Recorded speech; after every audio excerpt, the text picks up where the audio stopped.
Perkenalkan, nama saya Maria Trisiana Duenai dengan NIM 19090100045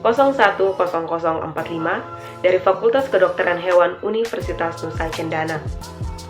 Pada kali ini, saya akan menjelaskan teknik-teknik diagnosa penyakit dari 3 jenis bakteri, yaitu bakteri Escherichia coli, bakteri Salmonella, dan bakteri Klebsiella.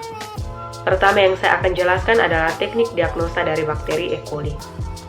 Nah, bakteri E. coli merupakan bakteri gram negatif yang berbentuk batang dan tidak memiliki spora.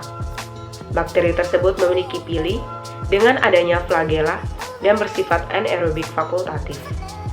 Bakteri tersebut memiliki habitat utama pada sistem pencernaan, khususnya pada saluran gastrointestinal, dan lebih umum terjadi pada hewan berdarah hangat. Nah, teknik diagnosa dari bakteri tersebut adalah dengan melihat gejala klinis dari hospes tersebut, dengan melakukan metode kultur, dan dengan melakukan metode PCR. Yang pertama adalah dengan melihat gejala klinis dari hospes tersebut.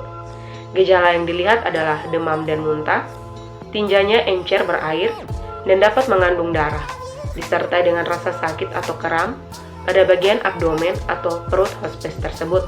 Metode yang kedua adalah metode kultur, di mana metode tersebut merupakan metode konvensional yang sering digunakan untuk mengidentifikasi bakteri Escherichia coli. Subkultur bakteri tersebut dilakukan dengan tujuan untuk memurnikan lagi bakteri yang sudah dimekanki. Prosedur ini dilakukan pada hasil penanaman bakteri pada media mekanki yang memberikan hasil lebih dari 1 koloni. Dan setelah proses prosedurnya hingga masa inkubasi selesai, maka dapat dilihat kloninya yang lebih spesifik yang tumbuh lagi. Pada hal ini kloninya berwarna hijau kilap logam dengan bentuk biru kehijauan di tengahnya. Metode selanjutnya adalah metode PCR, di mana metode tersebut merupakan salah satu metode molekuler yang paling banyak digunakan dalam pemeriksaan diagnosa bakteri. PCR telah terbukti memiliki tingkat sensitivitas yang sama atau lebih besar dari pemeriksaan kultur, dan metode tersebut mampu mendeteksi bakteri dengan waktu yang lebih cepat. Bakteri Escherichia coli deteksi menggunakan primer E. coli 0157 dan dapat mendeteksi keberadaan bakteri E. coli dalam waktu yang cepat, di mana dapat terlihat adanya pita DNA. Nah, pita DNA yang terbentuk ini menunjukkan bahwa dalam sampel feses positif mengandung bakteri Escherichia coli 0157 berbanding H7 dengan ketebalan pita yang berbeda-beda, tergantung pada banyaknya DNA yang akan diamplifikasi. Nah, dari beberapa metode diagnosa pada bakteri E. coli ini, dapat saya simpulkan bahwa teknik identifikasi bakteri Escherichia coli dalam feses penderita diare dengan menggunakan metode molekuler yaitu PCR sudah terbukti lebih sensitif dan menunjukkan hasil yang cepat. Namun, dengan biayanya yang mahal jika dibandingkan dengan metode konvensional atau dalam hal ini adalah metode kultur. Selanjutnya adalah teknik diagnosa dari bakteri Salmonella. Bakteri Salmonella merupakan bakteri gram negatif yang memiliki flagela dan bersifat fakultatif anaerobik. Infeksi yang terjadi diakibatkan oleh kontaminasi makanan dan minuman yang mengakibatkan bakteri masuk ke dalam tubuh, di mana bakteri tersebut terletak di kantung empedu, saluran empedu, dan sebagiannya juga terletak pada usus atau saluran kemih. Nah, bakteri Salmonella juga merupakan sumber penyebab berbagai macam infeksi, mulai dari gastroenteritis ringan sampai berat seperti demam tifoid dan bakterimia.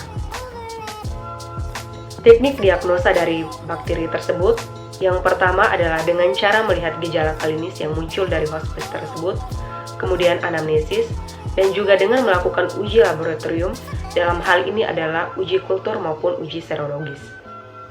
Yang pertama adalah dengan cara melihat gejala klinis yang muncul dari hospes tersebut. Gejala klinis yang muncul adalah demam, di mana demam berlangsung selama 3 minggu, dan demam tersebut bersifat febris remittent, dan suhu tidak terlalu tinggi pada tiap-tiap minggunya. Yang kedua adalah gangguan pada saluran pencernaan, di mana pada mulut terdapat nafas bau tidak segar, disertai dengan bibir pecah-pecah atau yang disebut dengan istilah ragaden. Yang kemudian adalah gangguan kesadaran. Umumnya kesadaran penderita ini menurun walaupun tidak sampai somnolen, tetapi gejala tersebut juga jarang terjadi sopor, koma atau gelisah. Teknik diagnosa selanjutnya adalah anamnesis. Nah, pada anamnesis ini, demam yang dialami penderita mulai naik secara bertahap pada minggu pertama hingga berlanjut juga pada minggu kedua. Demam muncul pada sore atau malam hari, disertai dengan sakit kepala, mialgia, anoreksia, mual, muntah, serta diare. Gejala lainnya yakni menggigil, dan menggigilnya itu tidak seperti biasa. Menggigilnya itu seperti menggigil dari penyakit malaria apabila penderita tersebut berada di daerah endemis atau berada di daerah yang suhunya rendah. Namun, demam tifoid akibat infeksi bakteri salmonella dan malaria dapat timbul bersamaan pada satu penderita. Sakit kepala yang hebat yang menyertai demam tinggi dapat menyerupai gejala meningitis. Kemudian teknik diagnosa selanjutnya adalah uji laboratorium. Nah, untuk lebih menunjang anamnesis dan pemeriksaan fisik, maka selanjutnya perlu dilakukan pemeriksaan laboratorium, di mana pada penderita akan ditemukan leukopenia, leukositosit atau leukosit normal, eosinofilia, limfopenia, peningkatan laju endap darah, anemia ringan, trombosis sitopenia, gangguan fungsi hati seperti hepatitis tifostabila. Nah, uji kultur darah. Pada uji kultur darah dengan biakan empidu akan ditemukan hasil yang positif, di mana akan ditemukan bakteri dalam darah yang disebut dengan bakteremia. Apabila kultur darah negatif, hal ini juga belum tentu diagnosisnya tidak terinfeksi bakteri, karena ada penderita dengan tifoid karier yang dimana ditemukan kuman salmonella typhi dalam biakan feses atau urin pada seseorang tanpa tanda klinis infeksi atau pada seseorang yang setelah 1 tahun mengalami demam tifoid. Nah, kemudian uji laboratorium selanjutnya adalah menggunakan uji serologis seperti tes Widal. Nah, uji Widal adalah suatu reaksi aglutinasi antara antigen dan antibodi atau yang disebut dengan istilah aglutinin. Aglutinin yang spesifik terhadap salmonella terdapat dalam serum demam tifoid, juga pada orang yang pernah terinfeksi salmonella, dan pada orang yang pernah divaksinasi terhadap demam tifoid. Selanjutnya adalah teknik diagnosa pada bakteri Klebsiella. Bakteri Klebsiella merupakan bakteri gram negatif yang berbentuk batang dan tidak berkapsul. Bakteri tersebut tidak memiliki spora dan juga bersifat anaerobik fakultatif. Bakteri tersebut dapat ditemukan di traktus gastrointestinal dan traktus respiratori, di mana bakteri tersebut hidup secara saprofit dalam sistem pernafasan dan tinja dan juga dapat menyebabkan peradangan pada paru-paru.